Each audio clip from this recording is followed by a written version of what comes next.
All right, everybody, welcome to the first edition since I have taken the role here at Home Services and Beach Properties and in Berkshire Hathaway Home Services for our Friday Mastermind. We will be really having these every Fridays. A couple things you can count on this. We're going to be bringing some of the best ideas.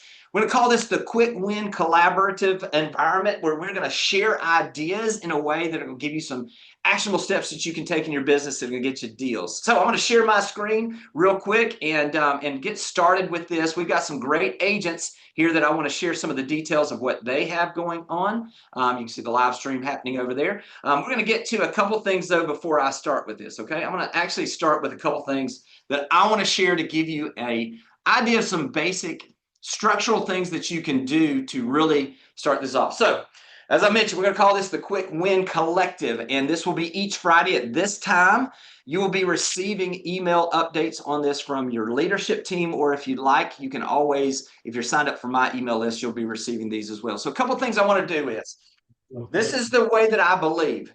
Every single real estate agent should have a personal brand. Now, that personal brand, a part of that could be on social media. Another part of this could be you just need to be micro famous somewhere. It could be you're micro famous in your neighborhood. It could be that you're micro famous in a club or at the PTA at your local where your kids go to school. It could be whatever it is.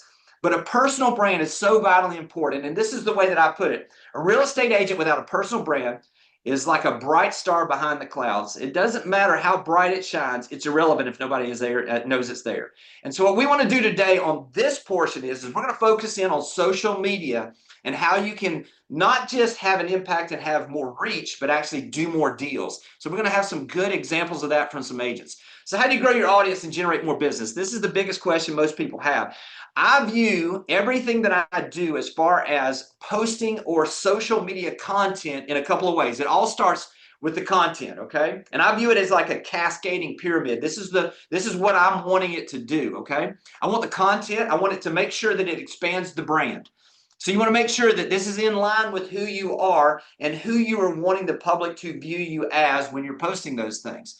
Secondly, you want it to increase trust and build relationships. Obviously, we're in the know, like, and trust business. So as you're posting these things, is it building someone's trust in you? Is it building an understanding of who you are so that they connect with you in a way? Because ultimately, people do business with people. And then last but not least, does it lead to new business or referrals and referrals? And we're going to talk, and you're going to see some great examples of that here coming up in just a few minutes that you can model as well.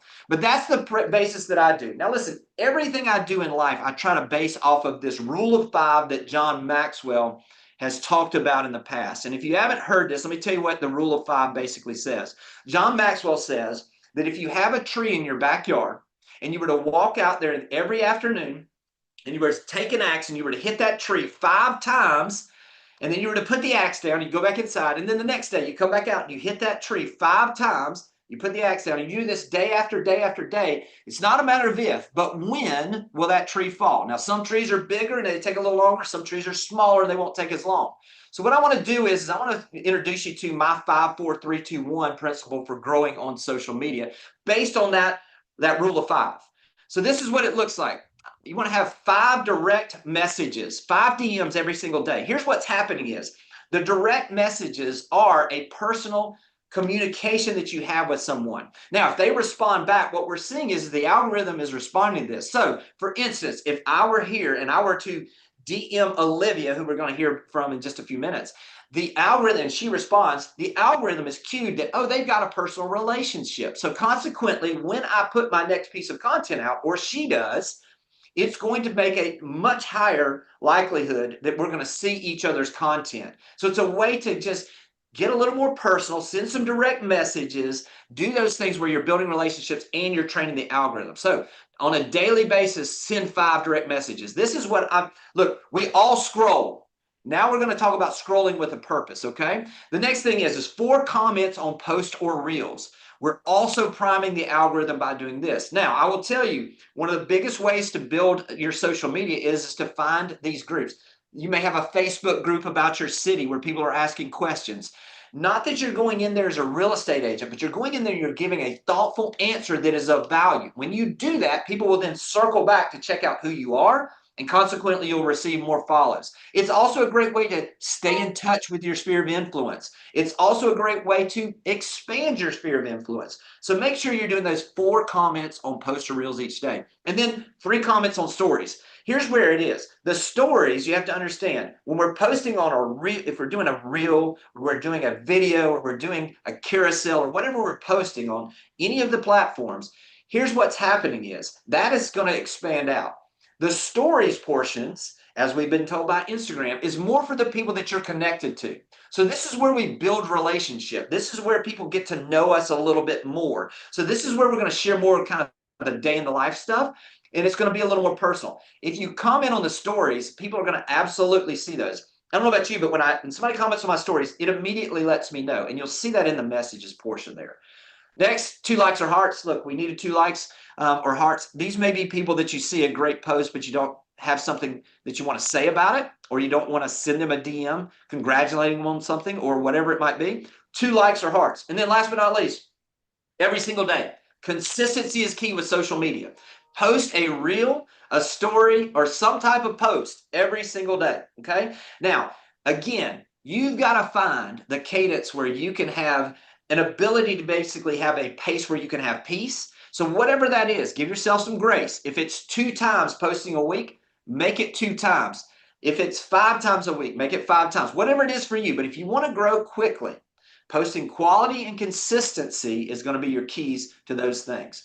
Next up, who should you follow? I'm going to give you this is kind of almost one of those pro tips. If you're not following Adam Mosseri, I would highly suggest doing this. Adam Mosseri is the head of Instagram. And basically what he does is he does videos constantly on his page where he talks about what the algorithm likes right now, what is new on Instagram that they are promoting right now. He will give you, if you listen to the things he tells you, he's going to give you it's basically like playing poker with the cards up. He's going to tell you that carousels, for instance, right now are getting double the exposure.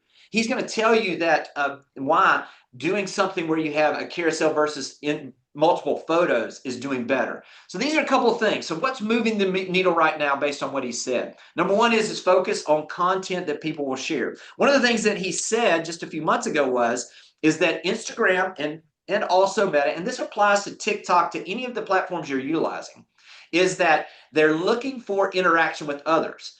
So what they basically came out and said is that if a piece of content is shared, it is an interaction between multiple people, which gives the ability for us to have the ability to see something go viral. If you'll notice, the most viral content that you will find is shared and shared regularly. So make sure you're focused. Instead of thinking about what is the content that your ideal client might want, think about what is the ideal content that my ideal client would share or someone would share with them, and you'll get better results. Next up, videos and carousels rule right now. If you're not sure about what a carousel was, I was in a group last week and they were like, we don't even know what a carousel is. That's fine. The great thing is we live in a time where if you just go and you go to Instagram or YouTube or wherever you are and say, how do I produce a carousel for Instagram? It will absolutely teach you how to do those things. Those are absolutely outperforming everything else right now. Also, stories are where we're building relationships. I mentioned this earlier. Make sure you're in the stories and you're commenting on those stories and that you're sharing stories about what's going on with you. And then DMs are where conversations are happening. So make sure that you're doing those DMs. That's why I had it at the top. That's where the relationships are being built. And then model after others. Now, a couple of things here as far as you're going to see some great examples. And I would encourage you, because those of you that are going to be presenting today, love for y'all when we get to that point that you're presenting, drop in either when you get done or right before you come on the link to your social media, because following and finding people across the country and then modeling it in your local market will absolutely perform very well. So a couple of other things is Savage, if you don't mind, I did an article and a video on 25 people that all real estate agents should follow for inspiration and also for ideas. If we can share that at some point here in the chat, Savage, that would be great. And that's a great place to do that as well. So let me come back over here, and I want to get started with a couple of things. I want to introduce y'all to some agents from across the country that are doing this and doing it really well so that you can hopefully get that inspiration we're talking about. So I'm going to share my screen again and go back over here and pull up a few of these examples of that Give me 1 second here. Let me get out of here. And let's see here. All right, let me get back over here and exit out of this and come on over here. Leah, are you here? Are you available? I want to make sure I got Leah Davy here. I'm here. Leah, if you don't mind, tell everybody where you're serving, and also a little bit about your business and the amount of business you generate from social media. Sure. Hi, everyone. I'm Leah Davy. I'm with the Rosemont office it's pretty much Bryn Mawr, Pennsylvania, so suburbs right outside of Philadelphia on the Philadelphia mainline suburbs. How much business I do, like this year, Jimmy? Well, no, Leah, why don't you tell them how long you've been in the business, and then the percentages of your business that is coming from social. Gotcha. So I've been in the business for about 3 years now. And first full year, I would say about 100% of my business came from social media, just Instagram alone. And then year two, probably about like 85, 80%. And then as I get more referrals, that number goes down a little bit. So this year, about 75% has come from Instagram. Great. And it's a substantial amount of business. Hey, when you were starting, Leah, what did you focus in on when you were starting as far as the types of content and building that? When I was starting out, the main thing was that I wanted to make sure people, like you said earlier, know, like, and trust me. So I wanted to build that relationship. I wanted to make it seem like people were interacting with a friend. And so that I showed my face in stories every day just so that people would really get to know me. I wanted it to be relatable, and I wanted to provide value. And so when I think about that value, I break it down into three main categories. So community, education, and family. Those are the three things. Like every post of mine has to fall into one of those buckets because that's what my audience likes and that's what they relate to. Yeah, that's good. Let's talk about a couple of specific posts. Obviously, this has been continuing to grow for you. It didn't, I mean, did it start out that way, or did it just as you continued to be moving along and just continue to be consistent? How did you see your growth, in other words? Because I know there's a lot of people probably that are just getting started or wanting to do more. Yeah, I think consistency. So, just a little bit of background about me. I started in teaching elementary school for about 8 or 9 years. And then right around COVID, I wanted to get out of the classroom and do something that gave me a little bit more flexibility. And so while I was still an elementary school teacher, I would set my timer for like maybe 10 minutes a day. And I would go to the account on Instagram for the local ice cream shop. And I just started building a following. So I would go to the ice cream shop and then I would set my timer. I would follow everybody who was following the ice cream shop. And I got some follows back. And then every week I just stayed consistent. Even if I got 1 or 2 likes, I would post community events. And so then it becomes shareable content. And that content, it just kind of, I built the community around this Instagram page, which was wild.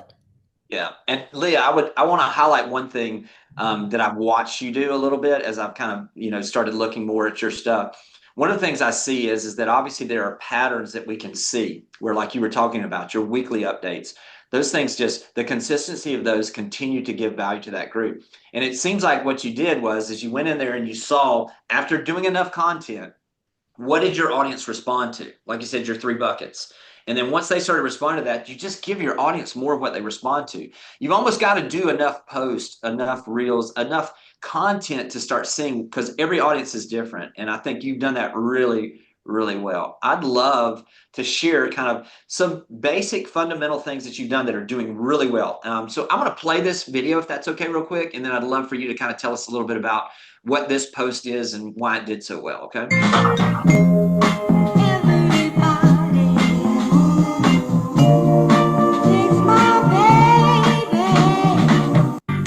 So, Leah, tell us a little bit about this. I mean, it looks, from the outside like, hey, this is a post that a lot of people could do. Tell us the background of this and why this thing is done so well with 2,700 likes on this. I think it was just super shareable. So the thing with this one, and it's funny, like the algorithm, you really never know what's going to pick up. I would have never thought that this one would get 2,700 likes. And I think the number of shares, I wish I could pull that up right now, but the number of shares, it's even more than the number of likes, probably. And so I think it really was just that it was short, and people don't have an attention span these days. They just want to share it with their friend and move on. So it was short. The amount of time that people spent watching it, they probably watched it 3 times over again, and I guess the algorithm just kind of pushed that out. I also copied my listing description into the caption. So this is just my listing description. I didn't do anything crazy, but I think it picks up a bunch of keywords, location, you know, things like access to New York City, easy access to Philadelphia. I think the algorithm just kind of pushed that out based on keywords. And then you have the Yeah. comments too. And Leah, one thing I kind of noticed here also is the amount of comments here are just, it's pretty stunning. And so obviously those things, did you do anything as far as when you were preparing the description here? Did you use AI at all? Was it just something that you did on your own when you did your MLS description? How did you come up with that description? So this one is just a typical MLS description. Sometimes I'll have somebody come in and write it. This one I wrote myself, and then I'll plug it into AI, and I'll write into Chat GPT. This is my listing description, just a rough edit of it. Make it sound. I always use the word make it sound more elevated. And yeah. I guess my Chat GPT knows me well and knows that it knows what I want elevated to be. I put everything into Chat GPT. It might know me a little too well. But a lot of my captions I use Chat GPT for. I'll have an idea of what I want to say. I'm very long-winded. And so I just write out pages, and then I say, make it brief, shorten it up, less wordy, and then make it sound more like me. And like I said, my Chat GPT, she knows me very, very well. And I mean, honestly, I'll use Chat GPT for how do I handle this situation with my husband? That's how well it knows me. I know So that's really good. Hey, I want to show this other, because this is one of those, I think, as we've talked about this, just the way that you write your story and tell the story of who you are. It's the connection where we were talking about in that personal bucket. I'm going to play this also real quick, and then I'd love to get your feedback on this one. Okay. Welcome home, kiddo.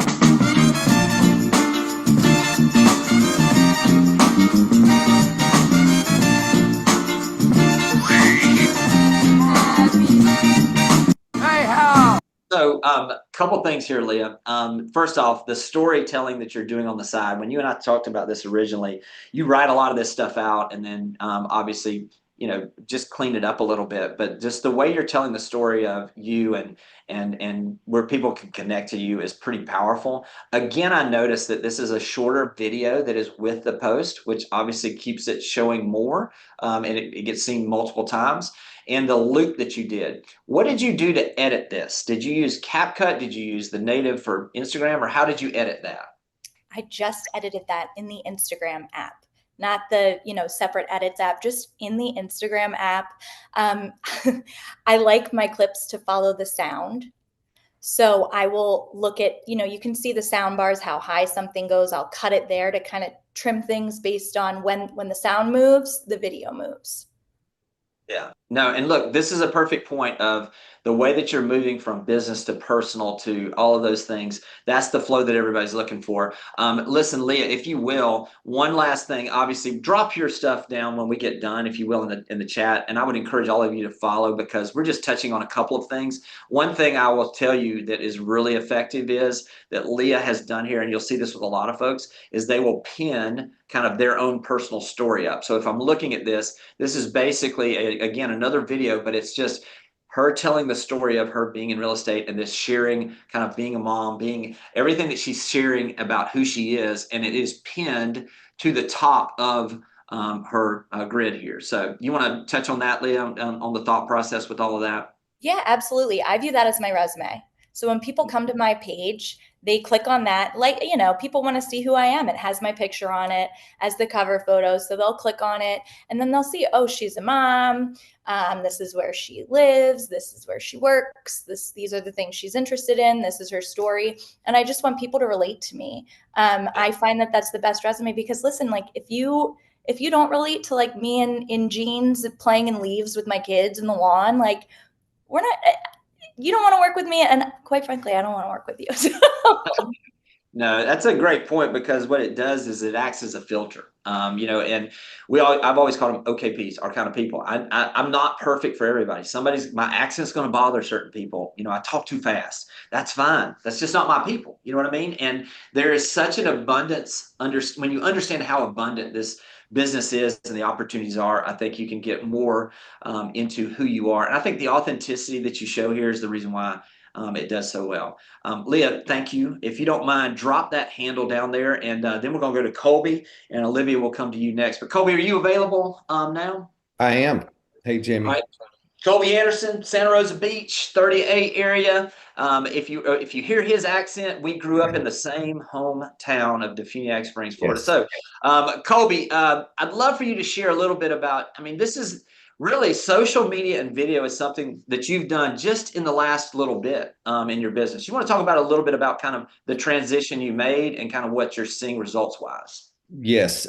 Jimmy, you know, I've had my Instagram for, a couple years now, but I really only started doing anything with it, I think October of last year when you and I started hanging out a little bit, and it's completely changed. So I bought into video, as you know, you kind of coached me on some of this stuff. And this particular post, you told me one time, you said, go watch some of the guys that are doing it well. So I did. I went and watched our buddy Brad McCallum, saw what he was doing. He did this exact video, and I came to you and I said, Jimmy, I don't know, man. I don't want to feel like I'm copying Brad. And you said, nah, man, do it. He's up in Canada. You're down here in the panhandle of Florida.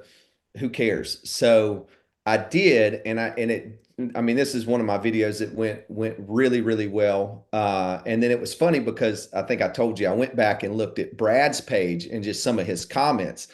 And some guy was kind of going in on him for hijacking the video from him or from a guy that he knew. And Brad came back and said, I never said that it was my idea. I'm over here doing my own thing. So it was just kind of funny because a lot of times we do feel like, man, I don't want to do the same thing as somebody else. And I stay away from the people in my market. I don't really go after anything that they're doing, but I'm looking across the country and we're doing things. We're using some of the same stuff that these other guys are using in different places and putting them back on, and they're doing really well. Yeah. Hey, before I even show this video, I want to kind of show you this also to understand for those of you that are like, well, I don't have a big audience, this is Colby's page. And we're going to show you some results with him having 1,738 followers. Now, here's what's happened is we had this TikTok effect where everything changed for Facebook and Instagram specifically when they saw how fast TikTok was growing. And the reason was because the algorithm was not based on who they were connected to.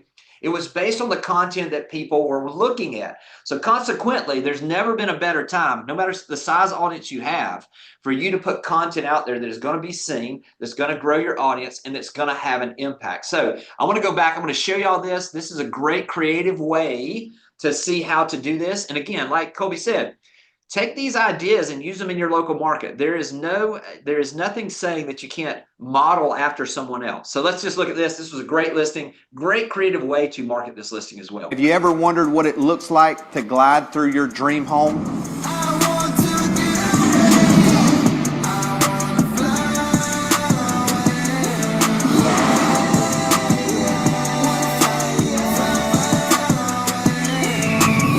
Now that's first class luxury here in watercolor on 38. We're a little over 6,000 square feet, 6 bedrooms, 7.5 bath. And we're not going to go through all of it, but y'all get the gist. I mean, you see the creativity here. And what we're saying is that you may be saying, well, I'm not that creative. I will tell you, if you've got a listing, and look, this was a huge listing, $10.8 million that Colby now has under contract. Congratulations. But the creativity on this will play on any size listing that you're looking at. The key is this becomes almost like a resume And Colby, you want to talk about some of the effectiveness of this and kind of what has come from now you starting to do video this way as well. Absolutely. Let me speak to this too real quick. Now we shot some of the video without an iPhone, but the actual airplane part was done with an iPhone. So my guy that does some of my videography, he just made a clip on his iPhone to hold the airplane, and then he went through the house like that. So this is something that actually could be done pretty easily. But being kind of buying into Instagram, which is what we post everywhere, but this is kind of my main focus. It's really what I've realized is I'm top of mind to a lot of people. So people are constantly, I just get calls randomly. Hey, Colby, can you come over here and meet with us and look at our house? We're thinking about selling it. And I don't ask every time like where they got it from. Some of them are friends of mine, but I think a lot of it goes to they're seeing me post, and we post at least 4 times a week. Sometimes we don't get every day, but they're seeing it. And so, they're sitting talking about, maybe it's husband and wife talking about, selling their home, and then they're scrolling as people do, and they see, and they're like, man, we should call Colby, because look, especially in our market, there's a realtor on every street. There's a cousin, there's an aunt, there's an uncle, best friend. But when they see your content, they see that you're doing things different than a lot of these guys out here. They're going, yeah, we're gonna have to break the news to Aunt Jane and let her know that we're gonna get Colby to do it. And so it's those kind of things that I think Instagram for me is really making a big difference. Absolutely. Hey, let's look at this one, Colby. This was amazing. So for those of you that heard me mention carousels, here's what a carousel is basically it's where you have the ability to scroll between photos. Okay. Basically. Okay. I'm going to just give you that. The reason why carousels are doing so well and what Instagram told us is that if a carousel, and literally, like I mentioned, Adam Asari, he came out and said, the reason why you may be seeing carousels outperform just simple photos is that if we know that this is something that someone might have an interest in or they've shown some information interest in, we will actually go out and show these different things that are out there. So consequently, what happened with this is you got Colby here sharing this, and Instagram will actually double this. If it doesn't fit, they don't scroll on the first time, it will come back on and flip it to the second page. And so what you'll see here is on Colby's page is he's doing a couple of things. He's got different types of videos on it there. He's got some personal content. He's got information about listings. He's got his family. So you're seeing a difference in here in some of these. So Colby, you want to share a little bit about kind of that particular carousel, because it was one of those when it started happening, you were like, what's going on? And we were both trying to figure this out. And sometimes, like Leah said, you never know what the algorithm is going to grab, but it grabbed this thing. You want to speak to that? That's exactly right. Like Leah said, you just don't know. That one got over 210,000 views, which is crazy. I mean, I don't have anything else that's come even close to that, but 210,000 views. And we've actually have a lot of people that are, this one's under construction still. I haven't finished it yet. And there's a lot of people that are circling around, and it's people just from Tampa, Orlando that are moving up here. They would have never seen it from our MLS. They're not represented by another realtor, which means I get both sides, which is another plus to putting all this stuff out on Instagram. So it looks like we'll probably go to contract with one of these folks, and I'll get both sides of it. But to speak to how it got there, Jimmy, you know as well as I do, sometimes it just gets there. The carousel, they love seeing, I think the whole house. It's a pretty property, but I mean, we put a lot of pretty properties on there, and this one just happened to do well. Hey, I want to mention too, Colby, because you're a perfect example of this. And then obviously when we go to Olivia, she's going to speak to this as well. The investment you've made in videography and kind of the return you see. Let me just say this. You can do social media just with your phone. You absolutely can. If you're wanting to take it to another level, you have that option because you can hire videographers. What does that look like as far as investment for you, Colby? And then what has been some of the return? Well, so we're going heavy on it. I mean, I'm probably, for a dollar amount, I'm at least probably 50,000 this year for video, but that will, I think, minimum quadruple what I have in it. I think we'll get probably 200,000 off of it this year. That's kind of my expectations. Just this one right here. If I get this one, that's a good chunk of it right there. If I just get the buyer side of this one that I've got listed. So we've gone heavy on it, but you told me that early on. I remember you saying, Colby, your investment is going to double or triple minimum of what you put into it. So you don't have to start at 50,000, start at 10. And I didn't, I was doing this stuff with an iPhone to begin with. And I hired a videographer just here and there. And then I went more full time because I've seen it pay off.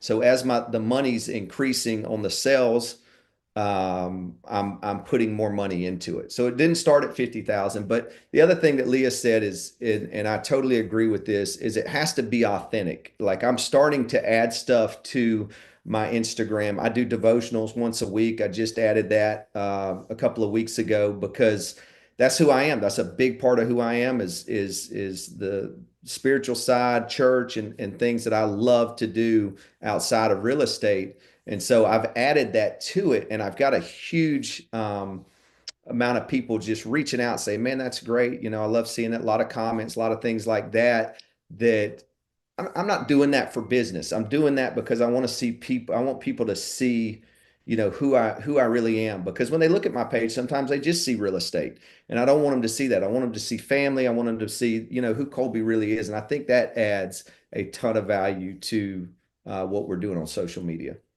No doubt about it. Again, authentically being who you are draws the ideal client for you. So really good stuff, Colby. Appreciate you. Hey, if you will, Colby, drop your stuff. Also, your links down there in the comments, if you will. Colby's right here, local with me. So if you want to see some things that we're testing and trying, hey, before I move from there, Colby, let's talk about, now that we've got that one house under contract, let's talk about what's to come, because I want people to be thinking of, instead of just the just listed, just sold campaigns we always do, I want you to start thinking a little creative on this. And this is what we're doing. So Colby, you want to speak to that a little bit about what we're planning to do with that? Yeah. So you want to take advantage of your wins. Like Jimmy, this one that we got under contract, it's going to be a record price in watercolor, #1 house sold in watercolor, price per foot. And so I went to Jimmy, I said, hey, what can we do to capitalize on this? And so what we're going to do is we're going to go over, shoot the video, how we got the listing, what we did to market it, how we brought the buyer, which a lot of that is Instagram and some of the posts that we've done, to really share just the progress of the call to the sell, the call for the listing to the sell. And as we do that, and then we're going to get the, all the email addresses for watercolor and surrounding areas, and be able to push this out in digital content so people can see, like, hey man, this, that was actually my first house in watercolor that I'd ever sold, which is, great. There's a lot of great agents out there. And so for me to be able to come in, I need to be able to sell that to people on the back end to show them, hey, you may not have seen the face before, but look what we just did with this house. And I think it's going to do extremely well for just my future in that neighborhood and surrounding neighborhoods. I agree. Let me give you the foundation of this. Okay. So if you're thinking about this, and it doesn't have to be a sale that you just had.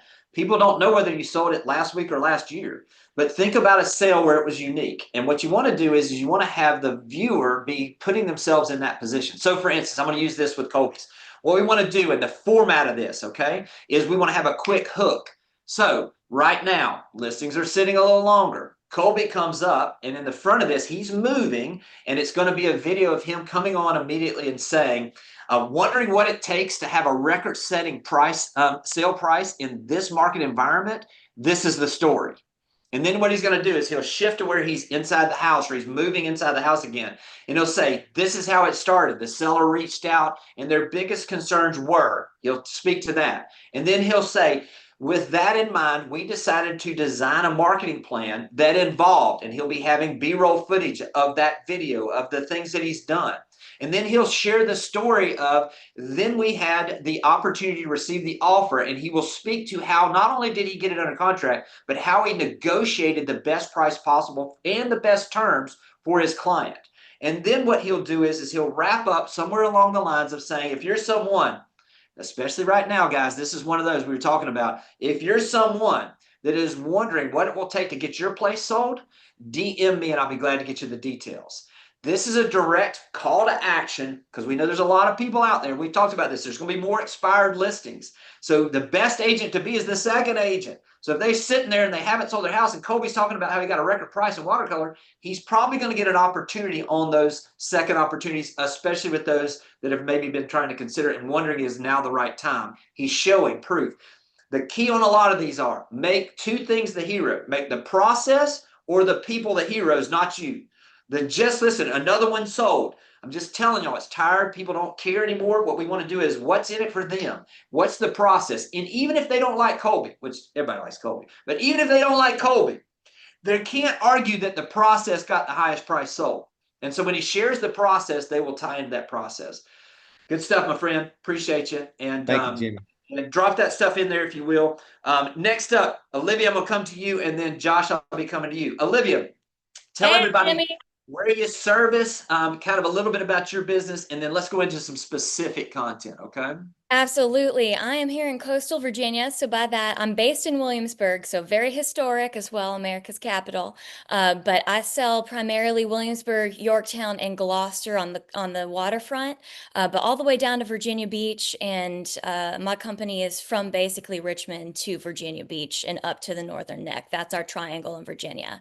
And I try to do the ultra luxury waterfront historic, but I sell all price ranges. So what I try to bring is the luxury videos, the great social media content, the great marketing to all price points. You know, I've got a deal going right now at $190,000, but I also have $3-4 million deals. And so I'm here to serve. I'm here to help people as I can, and I want to be able to provide them with the best marketing possible. And so that's why I went, you know, pretty much full tilt into Instagram, social media this year. You know, honestly inspired by you, because we had a conversation at Rethink about a year ago, and you talked about your video and how great it was hitting, and I went hardcore into that, and here we are about a year and a half later, and I've grown, I think, about 5,000 followers in that year or so, and I think I was about 10,000 when we met.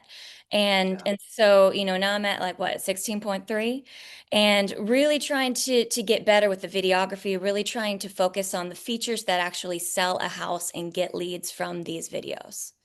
Hey, let me make one point that you do really well, and this is a pro tip for all of you that are out there. If you'll notice here, Olivia has this set up. She has her name, but she also has Virginia real estate.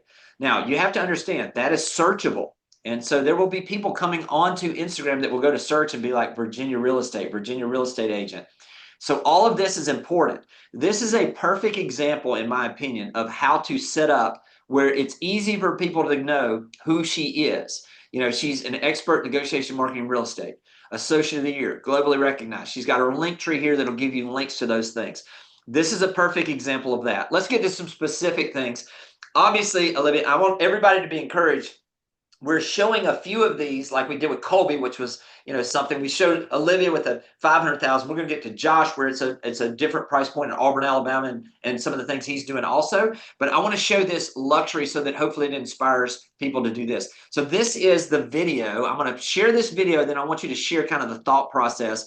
Also, I want you to talk about the description here as well, Olivia, when we get to that, okay? I'm not going to show all of it, but I'll get it started. All year long to rent this lifestyle for a weekend where you can own it full time just for $3.4 million. Spread out with South Carolina, Alabama, Mississippi, on the North Carolina, Philadelphia, Virginia. Down in Miami, where warm in the winter. On up to Minnesota, where storm in the winter. Jacksonville, Tallahassee, Memphis, 10, holla at me. B&H Town, Southside, Cloverland, Daddy, I'm the man out there. All right, I think everybody gets the feel of that with T.I. in the backdrop. So let's talk a little bit, Olivia, about this video and the thought process, obviously, and kind of what your thought process was. Absolutely. So, I mean, this is an amazing property. So starting off, I've got a really great opportunity here to work with this property. It's modern. It's going to show really well in marketing. I knew that.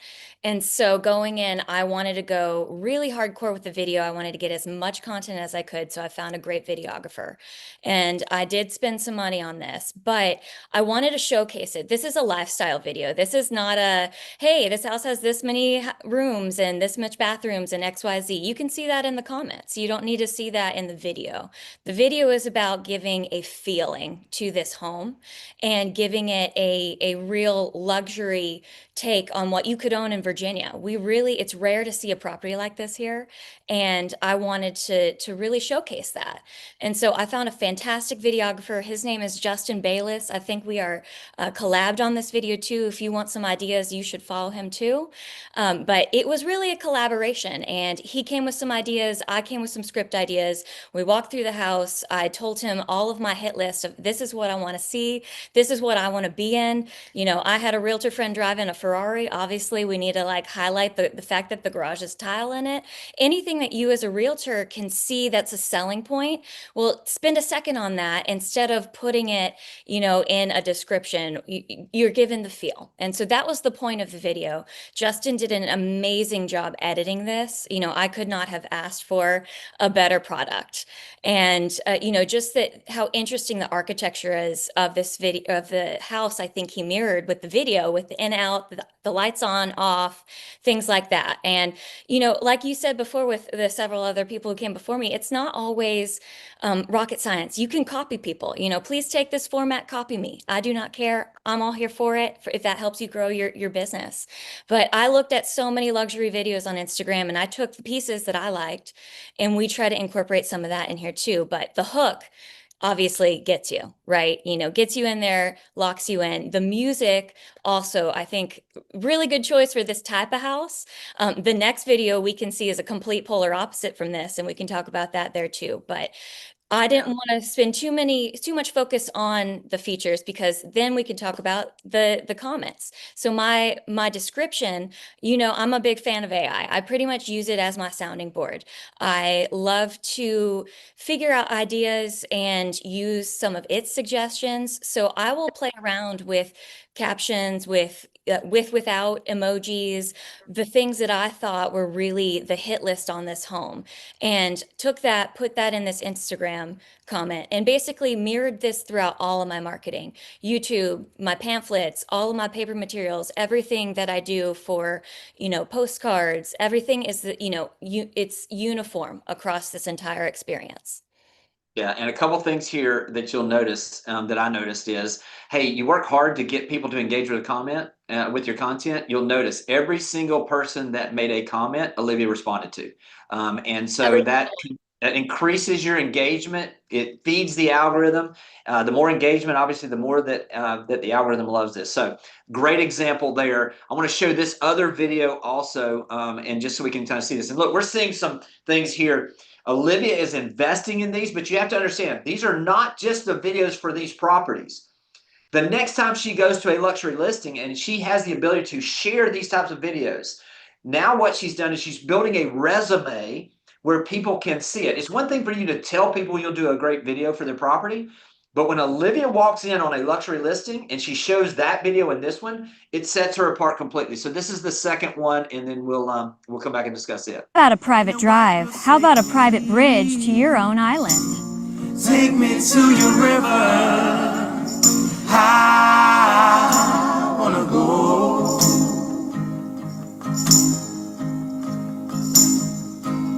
Go.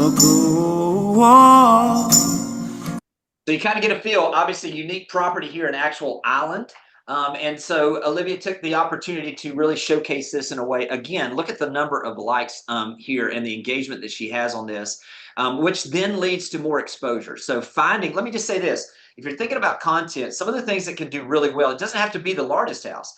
One of the biggest pieces of content that we saw on YouTube for Noah Escobar here that works with me now, my son-in-law, that he did was the smallest house on 30A. So just think about unique features that you can highlight on certain things, and you'll see some differences. Olivia, you want to speak to this one also?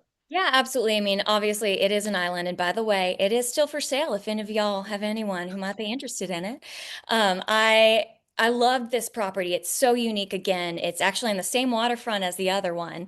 And it completely different vibe, right? Historic feel, different kind of music feel, but every single house has a different feel. And just like Jimmy said, every single house is unique. Find the things that set it apart, and that's what you market to. It doesn't matter the price point. It doesn't matter, if you're luxury or not. If you find those things that you can then highlight in a video in a unique way, that's what's really going to make your socials pop. And Absolutely. same thing with This, I'm sorry, go ahead. I was just going to say, I did use AI to do this caption as well, but I did it a little differently. I didn't think the emojis really popped with this. I tried some different language, but still got the keywords in there. Well, and that was the thing too, is what I love too is hey, look, when you have a unique property, highlighting some of these hashtags makes it more searchable also. So that was really, really well done. Thanks, Olivia. Hey, drop your stuff down there if you will also. If you're looking for somebody who's doing this at a high level, follow Olivia. You're gonna get some great ideas that you can model in your market as well. Josh, good to see you. Can you unmute yourself? And I'd love for you to comment a little bit. I want to share, this is my buddy Josh. And one of the things that's great about this is again, it's authenticity in who you are. Josh, you want to tell them the markets that you serve, and then I'm going to get into this video, if you don't mind. Yes. Hey, I'm Josh Hallmark, and my wife Ginger and we are active in 2 different markets in the Destin area and also in the Auburn, Alabama area. And so we do vacation rentals, we do property management, and then we do sales. Yeah. So I want to give you a little spin on some of this stuff. And what Josh was doing here and the thought process is he had a unique situation. He had a group of buyers that were looking for land. Okay. So think about this. If you've got buyers right now in most markets, it's like having an ATM, to be honest, and so what Josh did is he used them, and I call it the buyers as bait. Listen, he's not using them as bait, but he's trying to serve them at the highest level. So I'm going to play this video so you can kind of see what he did, and then we'll talk about some of the results. Oh, let me get unmuted. Let me get this unmuted real quick. Slide this. All right, here we go. Buyers that I want to tell you about today that could create an opportunity for you or someone you know to maximize their land's value. Buyer number 1. This client is looking for property between 50 acres and 200 acres on the eastern side of Auburn, the Phoenix City side of Auburn and Opelika. They're interested in property even as far as Russell County. So a couple things here that Josh is doing. We call this dog whistle marketing. He is talking specifically to a specific group of people. And Josh, this video, and what I love is Josh, you didn't just share it here. This is Instagram. And look, you may see this and be like, well, gosh, there's only 2 comments on this video. But Josh, you shared it where else did you share it, and what were some of the results you got? So we kind of what we do is we do a base video on YouTube, and that's our long form, and it's in the horizontal format. And then we'll chop it up into smaller pieces for Instagram, Facebook, and other places. And what we do that's been effective for us so far is we'll take that YouTube video, we'll post it on YouTube, and then we'll run a Google ad to promote that, so that when people are around watching YouTube at night or whatever, Josh pops up saying, hey, I've got some buyers looking for land. And, let me just say a couple things, Jimmy. First of all, sort of the evolution in mine and Ginger's mind in terms of marketing is that it's not just about a video, but you're trying to create an ecosystem where that supports leads, basically, where there is this system, because we have a lot of people, we probably have about 20,000 people in our database between the 2 companies for email. And then, we do the postcards and all that. But I will say about the video that's been very interesting is that people seeing us on their television at night has seemed to get some response. And that's YouTube, right? I mean, that's YouTube video. Josh, if I can say this real quick, y'all, we have to understand. I just looked at mine. When Josh and I first started talking about this, over 60% of the video views I have on my YouTube channel are on YouTube TV. And Josh, you want to share that call you got specifically on that? Yes, and I've had a couple of experiences like that. First of all, let me say we've done a couple of these buyers as bait videos. We also do renters as bait as well in our rental business. And so I had a gentleman call me and tell me that he had about 80 something acres for sale. He said, elderly man, he's like, I saw you on my TV and I wanted to know, if you could help me with my land. But I'll tell you something about those buyers as bait videos that we've used. We've done a couple like the one that Jimmy showed. I had a landowner reach out to me, and this is someone that I knew years ago, but I haven't seen them in a very long time. And this gentleman, he says, he wants to talk about land. We start meeting. His wife is part of this deal. Well, they own almost 100 properties in our area. And so he's began to sort of unfold all these different parcels of land that he wants to sell. But I was showing him, this was kind of an emotional moment for me. I was showing him one of our vacation rental. And we were just really just finding reasons to connect. And his wife speaks up and she says, "You're so good at marketing." And this lady's Asian, so she likes the fact that I speak slowly because she can understand what I'm saying. And but she says to me, or she's telling me about her and her husband, are these landowners, that they're at their house at night, and she points up to the TV and says, "Look, there's Josh on TV." And I felt kind of like a movie star in that moment, Jimmy. But we've been able to create several listings out of this. And I will say the way that I got the buyers is I put a sign up on some land that I got through a BombBomb video on Facebook where I sent a direct message to someone. And then everyone that called on that piece of land, I said, "No, I don't know if this will work for you, but what are you looking for?" And so that's how I built my base of buyers, was just trying to serve those people that called off my sign, and then building relationships through that one piece of property. So anyway, there's been kind of a domino effect over adding, I said it's an ecosystem, but adding video has made a big difference. And something that Colby said is he made the decision to go video. And when we added our faces on video talking to people, it's been a pivotal moment in that ecosystem.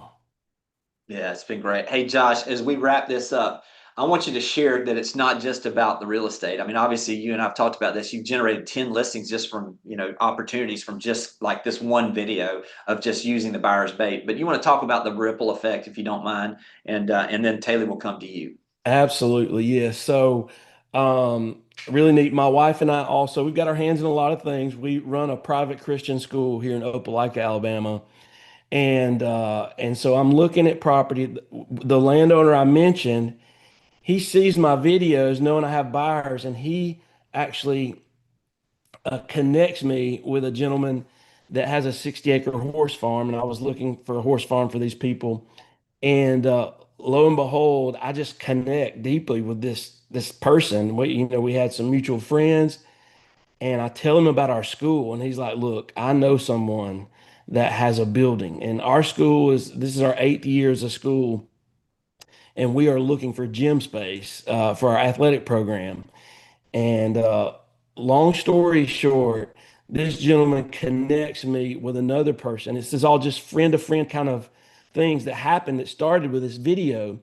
And our school is right now under contract for a 10,000 square foot gym space with 11 acres, and we'll be closing in 2 weeks. And so this is just an amazing thing that has happened.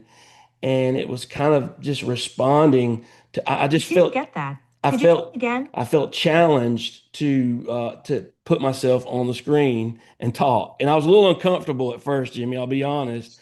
But I think maybe I heard you say this or someone say, you just got to get over yourself. It's so true. Yeah, Josh, just appreciate all the business you do. I always really endeavor to do respect that, so. but also appreciate just the way you do business. And so, hey, listen, Josh, if you will, drop yours and Ginger's stuff down there. And then, Taylor, I want to come to you. Taylor, I would love for you to tell a little bit about your story of starting in a market and kind of how you got started in real estate and what social did for that and where it is today, if you don't mind. Absolutely. Thank you so much for having me here. My name's Taylor Hunt. I work in the Columbia, South Carolina market. My story is that I actually moved here 5 years ago. I started in the business with no prior experience to real estate, no local sphere of influence. I was just kind of flying blind. And on the day of my real estate exam, I found out that I was pregnant with my daughter, who is now 4 years old and sassier than she has ever been before. She's kind of crazy. And so for the first year of the business, I did it without childcare, did it with a baby on my hip. I sold my first house in February, had my daughter in March, and sold 28 homes that year. The next year, I finally hired a babysitter and I sold 86 homes. And then the next year, 145, all as a solo agent with some administrative help. And now I run a small team here. And last year we did 160 units. This year we've done almost 130 year to date. All of our business comes from three places: social media, sphere of influence, which we've had to organically build over time, and agent to agent referrals. We get about 100 or more agent to agent referrals a year. Hey, this is a great point, Telly. When you're thinking about social media from that standpoint, a lot of people miss the understanding that guess who follows realtors a lot of times? Oh, the realtors. And so it is a great opportunity for them to get to know you as well and build that referral base. Telly, I love the fact when you started, it was really a lot of it was social media. You want to speak to what you thought of when you were first getting started? Because I think there's probably a lot of people here that are just getting started that want to kind of get an idea of what it might look like. Can you share with what your thought process was and what you did in the beginning to build those relationships? Absolutely. So, like I said, I was pregnant. I was in a new state. I did not know anyone. So, everybody that I personally knew was elsewhere and they could not buy and sell real estate with me. But what I realized was there is a world of people out there that I can find with what you and I have right here in our hands, which is our phone. So, I spent a lot of time on both Facebook and Instagram. And my initial strategy was to just create any sort of content that I could find that was related to home buying and home selling. I was just kind of throwing spaghetti at the wall to figure out what would stick. And in the meantime, I was joining a ton of Facebook groups that were made and built for real estate agents. And I would literally stalk them. And anytime anybody would say, I'm looking for an agent in Columbia, South Carolina, I would comment and pitch myself, hoping that they would send the referral to me. I would also ask those clients to send me their friends and family. And I then took to social media to tell the story of it all. Every single day I was posting online about everything I was doing, because what may seem mundane to us, writing contracts, getting in the MLS, looking at new construction properties, is valuable content that we can share with our audience. And that's exactly what I did. I told people all day long that I was a real estate agent, took them along on the journey with me, and they kind of became invested in my career, just as I was. Yeah. Hey, listen, just so everybody knows, we are going to be coming up on the top of the hour, and we're going to wrap up with Taylor here in a few minutes. But I'll be hanging around, and I think some of the others may hang around as well if you want to have some Q&A time. But just so you know, we want to be cognizant of your time. But let's speak specifically, Taylor, to a couple things. I have people ask me, should they have a personal account, a business account? Should they have a creative account? And I think you're unique because you've got multiple accounts. You want to speak to that, answering that question, and what your thought process is with those. Absolutely. My story is a little bit unique. I always just had one account on Instagram, but what happened was I started creating this content and a lot of real estate agents started to follow me. So I started having just kind of an imbalance where most of my people were agents instead of people who were local to me. 2 years ago, I decided to start a coaching business and to really hone in on coaching moms in real estate how to build big businesses. And so I swapped my entire point of view on Instagram and only started speaking to realtors on this Realtor Mom Coach page that you see here. I spent an entire year without lead generating on Instagram traditionally to buyers and sellers, and then decided that I wanted to bring it back because I kind of miss creating content like that. So now I have this one, and then I also have Taylor Sold It, which is primarily for lead generating buyers and sellers. However, this Realtor Mom Coach one lead generates for me too, because I have almost 52,000 followers, and I would say the 95% of them are agents who then send me their clients because they know I work and live in Columbia and can help their people too. So both are effective. Yeah, and this is what I would say is notice the opportunities that you have, not just to speak to your client base, but also to potential referrals. So I'm going to play this video real quick, and then you can tell us a little bit about how this one did and why you felt like it did well, okay? Listing price was super important for you in your decision-making process of whether or not you would list your home for sale. So today, as promised, I am going to go through comparables and give you a comparative market analysis in this video. We're going to be focused. I tell you, what I love about this is you're speaking and you're sharing with agents, but a prospect is out there seeing this as well and seeing your process. Do you want to speak to that a little bit? 100%. So this is an actual behind-the-scenes video of me sitting in front of my computer and recording a video to send to a potential seller. When we do CMAs, we do video CMAs instead of a traditional PDF. And a lot of times I know that agents are interested in, what the conversation looks like right now with sellers, because in this market, listing price is crucial. So I created this video to show other agents what it looks like and how we're teeing up the conversation that pricing really, really matters in this market. And also, this can easily be seen by potential sellers so that I can make them aware and educate them, just as I'm educating the person who's going to watch the actual video that I send them, on how important knowing the market conditions are. So it's a double whammy. Yeah. A lot of times also some content where agents can relate to you helps on the referral side. This is a piece that you did, or a post that you did. I want to just share it and you can kind of see here. That was rude. That was pretty rude. That was. So literally, and you'll notice here also short. This thing is rotating. So literally she just had 2 views because it looped really quickly. So it increases the views also. You want to speak to this one a little bit, Taylor? Yeah, I think it's so important for you as a real estate agent to not always just talk about just listed, just sold, the generic stuff that anybody can say. I think it's really important for people to be able to see who you are outside of real estate and what your personality is like.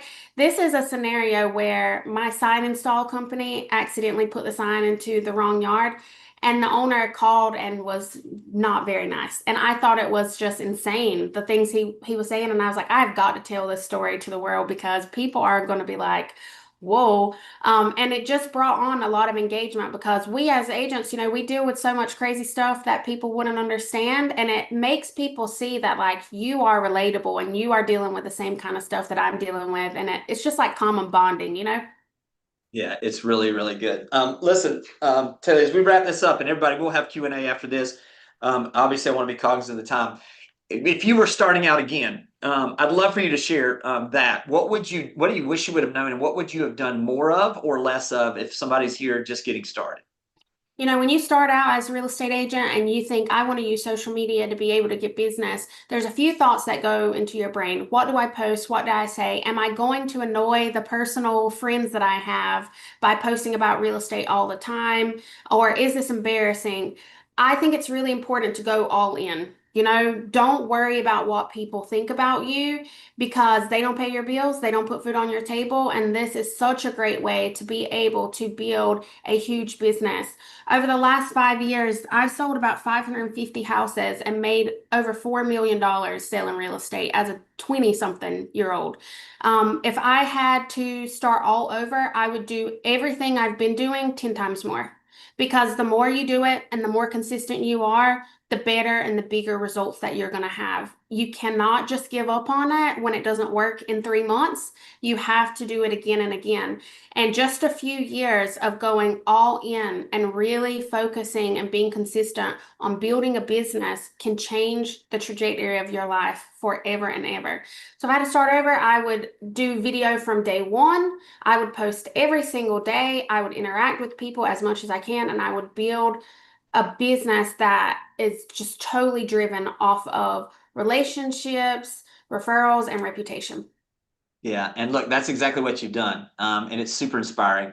What I would just encourage everybody to do is all the folks that you heard a diversity here. What we wanted to do was to see some diverse things that were working, get you some ideas so that you could maybe find some inspiration to find your own voice. What I would just encourage you to do as we wrap up is to make sure that you are just posting. It's hard to turn a parked car. But if you get going fast and you get posting and you begin to get feedback, you'll understand what your audience responds to, and you can give them more of those things. So listen, we're going to open it up to questions. I'm going to go ahead and stop this recording.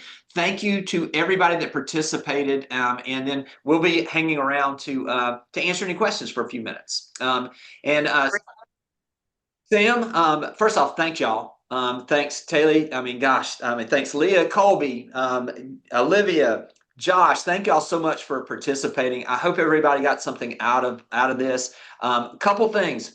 If you've got a question, raise your hand, or maybe if Sam or Savage, if we've had any questions that we need to get to, please let us know. And I'd love, look, if you need to go, I completely understand. But if anybody has some questions, we want to make sure that we get your questions answered. So anybody have anything that they want to ask? I think I saw a hand come up earlier, but anything anybody has questions on?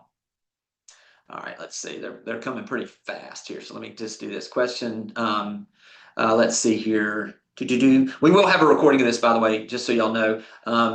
They're asking, do you have a specific day that you reserve to shoot content? I'd love for any of y'all to jump in and kind of give your what the cadence you have for content. Taylor, let me start with you. Do you have a set day, or do you kind of do this as it becomes available, or a little bit of both? Yeah, so I recently started doing YouTube as well, and I have a schedule where I go get my hair done on Wednesdays at 9 o'clock, and then I come back to my office and I record a video every single week. I try to record multiple at one time. When I was like in the newborn trenches and I had a little baby, I would take one day a week while she was napping, and I would record multiple different pieces of content so that I would have a week or so out ready in the chamber to go. Now I don't do as much pre-planning, but I used to do it all the time. However, I weave it into my everyday life. If I'm out and about somewhere, I will have my husband record B-roll that I can use easily, and I just kind of choose from the vault of B-roll that I've built up over the past few years. Absolutely. Leah, do you do consistent, or you kind of do it as it comes available for you? I do it when my kids are at camp. Yeah. Or like school, or whenever I have time. I mean, I really find that my stuff is totally unplanned. I'm a very fly by the seat of my pants person. So if I'm sitting in the preschool pickup and I have a couple minutes, I'll just shoot a quick story. I think like a lot of my stuff that's community based, I'll go to a new store and check it out, and I'm like, oh, I should really get some content while I'm here. So Yeah. It's really just by the seat of my pants. Hey, let me encourage everybody too, since Leah brought it up, utilizing the collaboration tab on anything you're doing is huge. And what I mean by that, if you aren't familiar with what that is it's basically you have the option when you tag someone, you could just tag them, or you could add them as a collaborator, invite them to collaborate. What it does, in case you don't know, is all they have to do is accept that, and it shows up on their grid. So now all of a sudden you're cross-pollinating with them. So a good example of this, I'm just gonna tell you what we were doing kind of as a company here. We did a company lunch, that we'll have today. We will go to that place. We will take a blurred out photo kind of their logo with a cup and just say, we love company lunches with raw and juicy. So from that standpoint, then we will add them as a collaborator. Well, then all of a sudden what happens is, first off, it's beneficial to the local business. We're supporting that. Then they see us as another local business is supporting them, which creates goodwill. And then when they collaborate with us, all of a sudden now we begin to see crossover where some of the people that are following them begin to follow us and vice versa. So it's a great way to grow your audience, making sure that you're utilizing that if you're doing some local content as well. Josh, you want to speak to what you do as far as that goes? What's that? I'm sorry, Jimmy. As far as having a schedule, I mean, you do some on your own, but you have a videographer you line up with. So what does Yeah. that look like? How do you plan out? What we're trying to do right now is to schedule that about once a month to have professional videography. And I would say we're probably at the shallow end of the pool in terms of the amount we're investing in it, but we are, trying to do that once a month, and then we'll do others just as we have opportunities to have something to tell a story about. Well, that's another thing is if you go over there and you look at Josh's page, you'll see where he's sharing like literally it's like selfie video or it's somebody shooting it on his phone, him telling the story about, I'm gonna use this for an example. One of those that you had as far as like a marina. He's telling the story of that marina and ends up they end up having 3 people getting on that and being able to get 3 contracts on that thing now. And hopefully this is the one that sticks. Third time's a charm, Josh. That's right. That's exactly right. And obviously, when you're doing more formal stuff like Colby's doing, like Olivia's doing, you're going to see where they're scheduling those things out. They're storyboarding some of this stuff. So a lot of that stuff is really something that is super helpful. We had another question about what was it? Let's see. I want to find this next question here. We got a question hand up from Penny. Okay, Penny. Yeah, if you can unmute yourself, that would be great. Hey guys, thanks. This is all incredible information. Taylor, I feel like I'm looking at a social media rock star. I've watched all your stuff for so long and great job. So, but my question, Penny, I feel like I'm looking at a rock star too. I mean, yeah, that's what I say every time I talk to Taylor. I just love all this information is awesome. So my biggest question is, do you guys focus on different platforms or do you focus mainly on one platform? Because that's where I find I get overwhelmed trying to answer and go to all the different platforms. So I'm just curious what you guys do. And thanks. Great question. Great question, Penny. Hey, Taylor, if you don't mind, I'll start with you and then anybody else jump in. Olivia, I'd love to hear your thoughts on this too. Yeah, absolutely. So my Instagram stuff auto connects to Facebook. But I'll be honest with you, I get a lot more business from Facebook than I do from Instagram. The year that I took off of lead generating on Instagram for buyers and sellers, our business went up. And that's because I really didn't need it. I was getting a lot of business from Facebook. So I post on Instagram and Facebook, sometimes TikTok. I feel like if you're someone who gets overwhelmed easily, if you can just master one. And then once you do that, diversify if you want to. I think social media is just one wheel and one cog in the wheel, right? You don't have to do everything perfectly. Diversify your lead generation. You don't own any of these apps. So you need to make sure that you're getting contact information from people as much as you can and not just using social media. Get other leads from other places too. Just give them lunch. Great advice. Let's see. Also, Olivia, if you don't mind, I'd love to hear your thoughts on this. Yeah, I mean, I would second it from what Taylor said. I do try to focus on one that keeps down the overwhelming, but my Instagram goes to Facebook. The most actual leads I get are people in the community who see me on Facebook specifically, but the awareness and how big my Instagram account is I like to call it ambient marketing. And I think that, it's one of those things, somebody needs to see you 3 to 5 times before they'll remember your name. And don't ever forget Olivia with a Y who does real estate. And, that's the thing that you want to be using your stories for. You want to be using these consistent posts for. And so, to try and take down that overwhelming feel, start 2-3 times a week. You don't have to start seven posts a week out of the gate.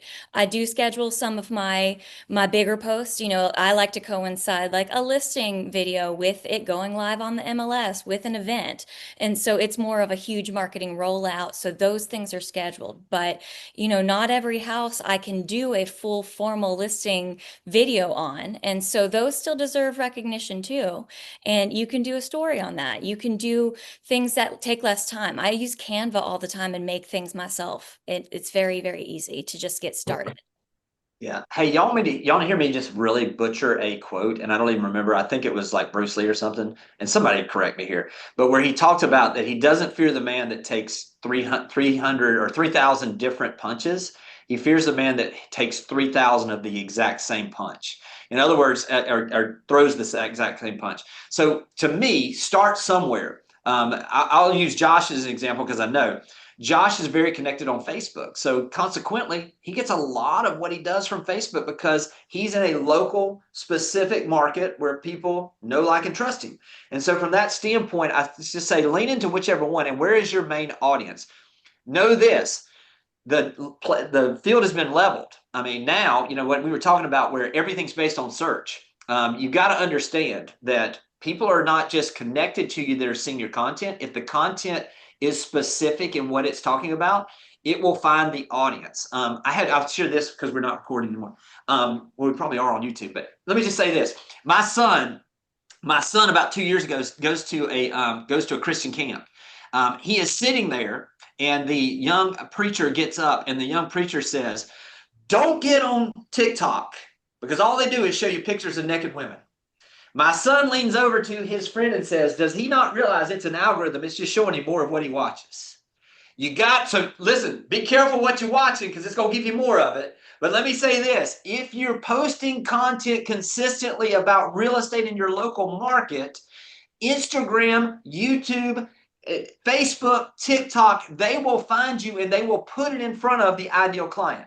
The key is the consistency and that the algorithm understands the type of things that you do and what you're about. So just focus in on those things and check yourself if you're out there and you're having some problems with these things. So anybody else have look at Sam. Look at Sam.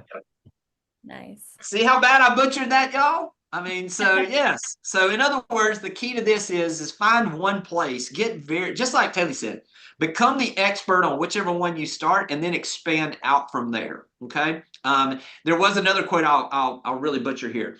That Truett Cathy, when he was starting Chick-fil-A, all of his management team said, "Hey, we got to get bigger. We got to get bigger."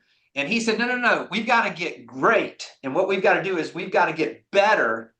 And then our audience will demand that we get bigger. So what I would just tell you is just start doing the posting, start doing those things, and you'll begin to see that. All right. Let's see. Can somebody explain the ice cream shop and how you gained followers from that? Taylor, was that you? That was me. Okay. Yeah. Leah, if you don't mind. Yeah, absolutely. So we have a little local ice cream shop. I'll give it a plug right here. Handles in Berwyn, Pennsylvania.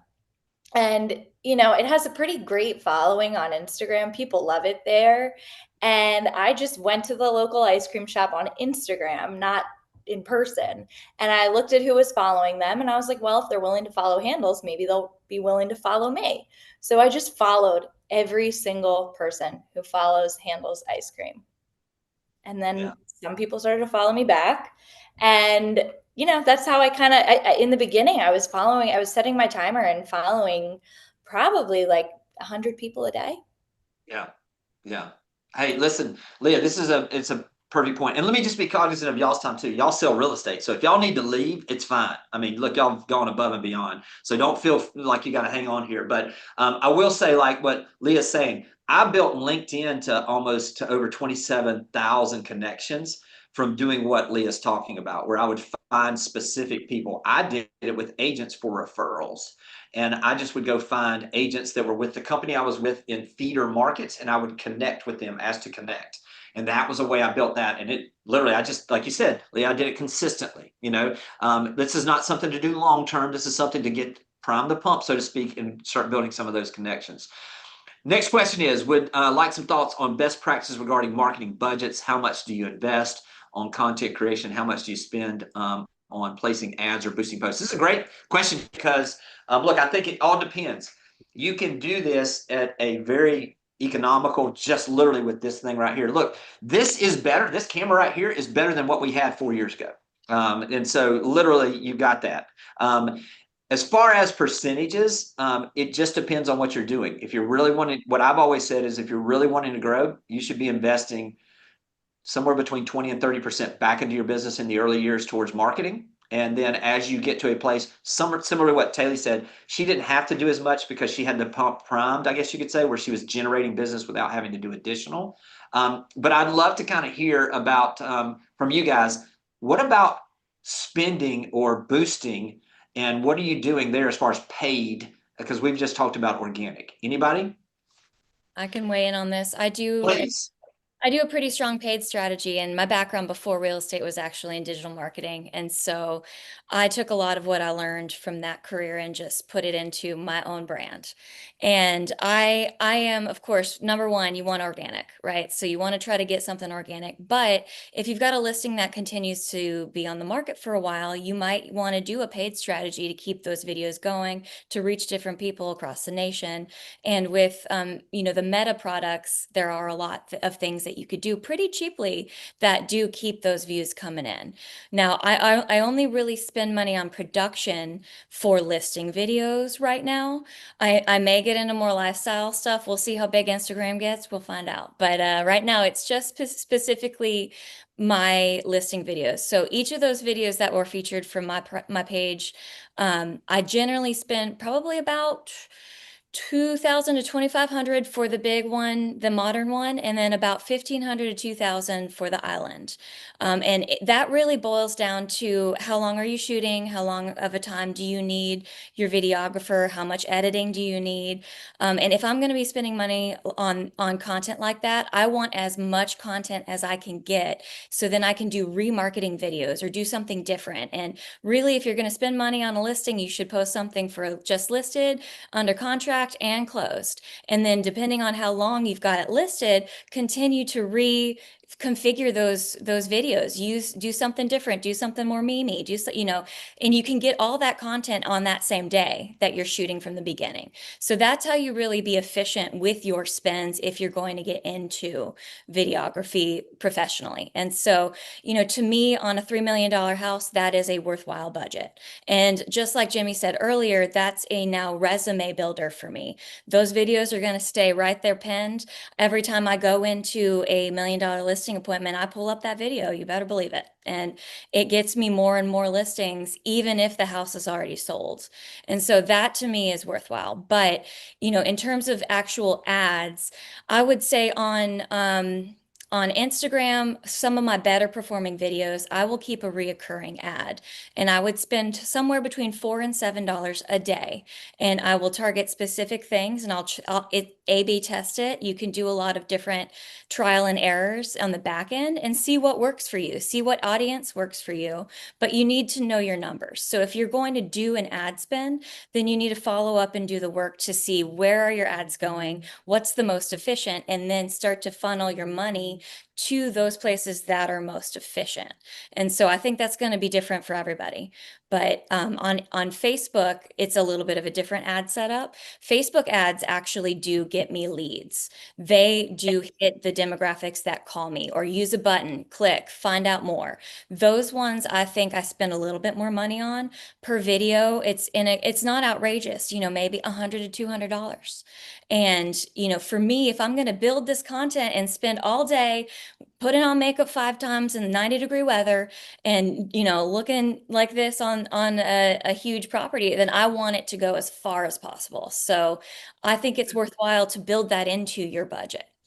Yeah, I think that's good. Hey, we're going to wrap this up with 2 questions. Taylor, I want to ask you one, and then I want to ask all of you to say, if you had to start over, the one thing you would do, or what you would do when you're starting over. But Taylor, I want to ask you this question. Someone said, were the leads from when you first started, from a personal Facebook account or business Facebook page? Personal.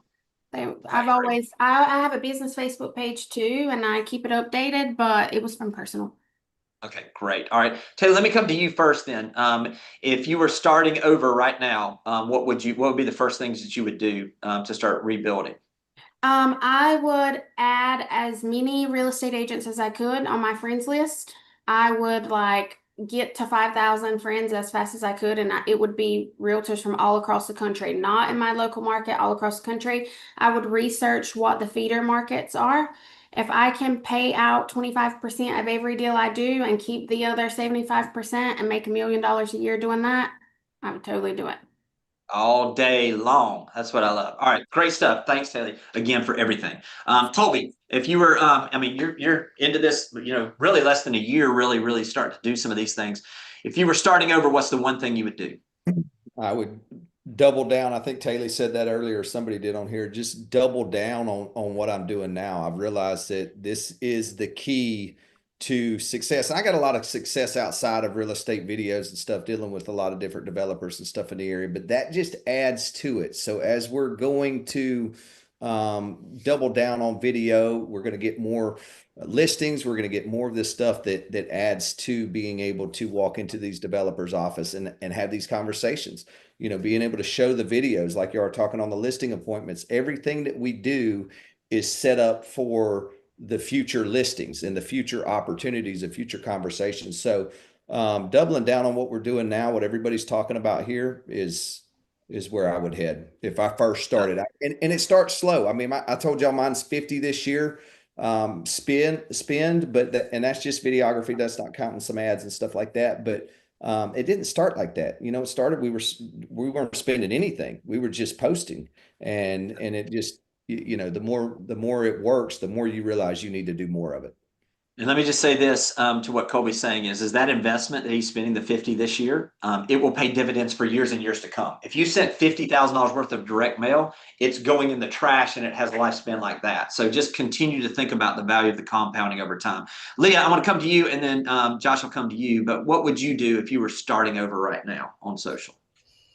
Two things. One thing would be get out of my own way. I think a lot of the time, like, to show up and talk, sit in your car and talk to your phone can be really intimidating. And I think in the beginning, I was so worried about, like, oh my gosh, what if someone, sees me at the grocery store and they recognize me and they're like whispering or something like that. It's like embarrassing. That's not embarrassing. That's a compliment. That's the biggest. I mean, someone came up to me at a 4th of July parade the other day and was like, oh my gosh, are you the mom from Instagram? Sure I am. So I think just taking those things as a compliment. And then the other thing, I guess, is like, there's so much else out there that can distract you. A lot of people write personal letters. A lot of people do mailers, or, and I think sometimes I was really hard on myself in the beginning. Like, I'm not doing enough. I'm not in enough places. Instagram's my bread and butter, and I'm really good at it. And maybe I should try other things, but for now, like, I'm having a lot of success there. And so I'm going to do what I'm good at.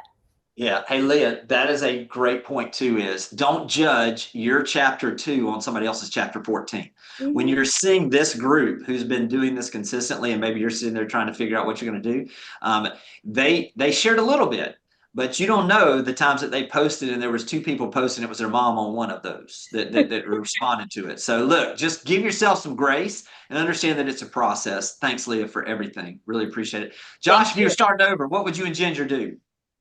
Well, I'll say the first thing that I would do it exactly the same, Jimmy, is that I would marry my wife again and partner with her in business, because she helps us on track, as you know that.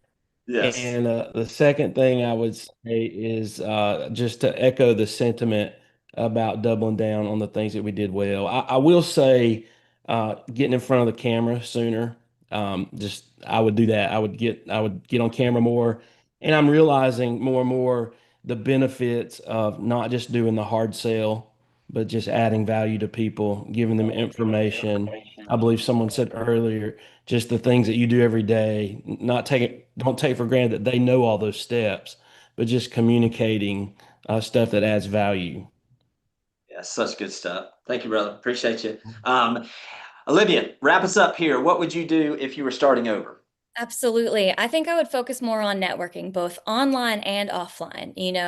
Taylor said, friend everybody that you can. 100% agree on that. Like, I'm over 5,000 on Facebook. If you're not doing that, go ahead. That's an easy thing to do today.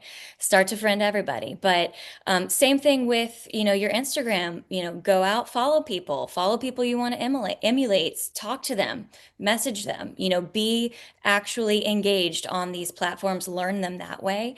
And then out in the community, start to support support local. Find the places you love to go, the coffee shop you like to go, follow them, start to tag them, build the relationship both online and offline, because those things will then get you leads. You know, the people out in the community will see you, they'll see your videos, they'll start to be like, Olivia Realtor, got it, okay, here's your coffee, I have a friend who wants to sell a house. Things like that organically happen if you just keep up with that kind of networking. And if I did this when I got started 7 years ago, my business would be like quadruple. I agree. Hey, I'll share this in close. I have someone that I hired to help me that is a VA, and she is tremendous at what she does. And when we first started, she said, Jimmy, you're really good at the media side, but you are really bad at the social side. And it is social media. So get involved. If I were to give you one piece of advice, get involved, get social. You know, when I first started, I shared that 5, 4, 3, 2, 1. Send the DMs. Be commenting on other people's posts. Give value out, and it'll come back to you. So, hey, thanks all of you. Hey, just for those of you that are still on here, we're going to do this every week. Guess what? Next week we will have Jimmy Mackin on, and he and I will be talking about the 3 fastest ways to not just generate a listing, but how to get it sold. So hopefully you'll get all of that from your leaders, or if you're on my email list, you'll get that information. These will be weekly, same time. Thank you to all of you for staying on, participating, and we will see you guys next week. Have a great weekend. See you guys. Bye.